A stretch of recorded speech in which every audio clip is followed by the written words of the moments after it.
Ռուսաստանի քաղաքացիները եկող կիրակի օրն ընտրելու են նոր խորհրդարան։ Ընտրություններ, որոնք անց են կացվում անցած մեկ տասնամյակի ընթացքում երկրի ամենակարևոր դեմքը դարձած քաղաքական գործչի նկատմամբ առկա որոշ դժգոհությունների պայմաններում։ Խոսքը նախկին նախագահ ներկա վարչապետ Վլադիմիր Պուտինի մասին է, որը նախագահական պաշտոնի համար իր Միացյալ Ռուսաստան կուսակցության ընտրություններում անցած կիրակի օրը ստացավ բոլոր 614 ձայները։ Սակայն չպետք է մոռանալ, որ դրանից մեկ շաբաթ առաջ անցկացված մարտական մրցումների ընթացքում անսպասելիորեն արժանացել էր շատերի սուլոցներին, որից հետո որոշ մեկնաբաններ այն անվանեցին նրա ժամանակաշրջանի ավարտը։ Իսկ 3 օր անց դրանից հետո խորհրդարանի ընդդիմադիր падգամավորները հրաժարվեցին խորհրդարանում նրա մուտքը ողջունել ոտքի կանգնած։ Ինչպես Ռուսաստանի Պետդումայի նախկին падգամավոր Վլադիմիր Ռիշկովն է ասում, դեկտեմբերի 4-ը չափազանց կարևոր օր է մասնավորապես Պուտինի համար։ Արդյոք նա կկարողանա ստանալ իրավական հիմքեր նախագահի պաշտոնը ստանձնելու համար։ Ըստ կանխատեսումների, կոմունիստները ձայների թվով այս ընտրություններում կլինեն երկրորդը,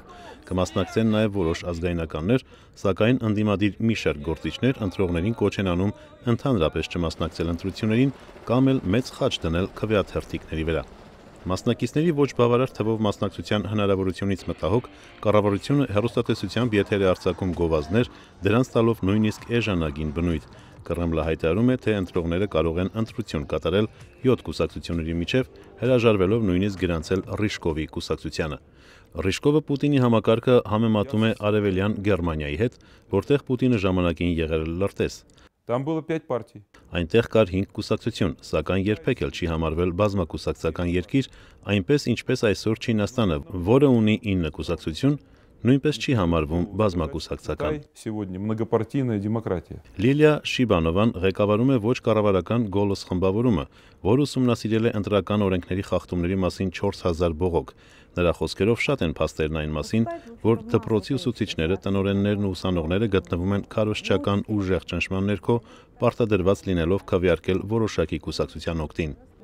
Իսկ ժողովրդավարության համար գլխավոր թթվածինը մրցակցությունն է, ասում է նա, ու եզրակացնում, որ մարդիկ Ռուսաստանում այսօր այնքան էլ չեն ընդունում մրցակցությունից զուրկ ժողովրդավարության գաղափարը։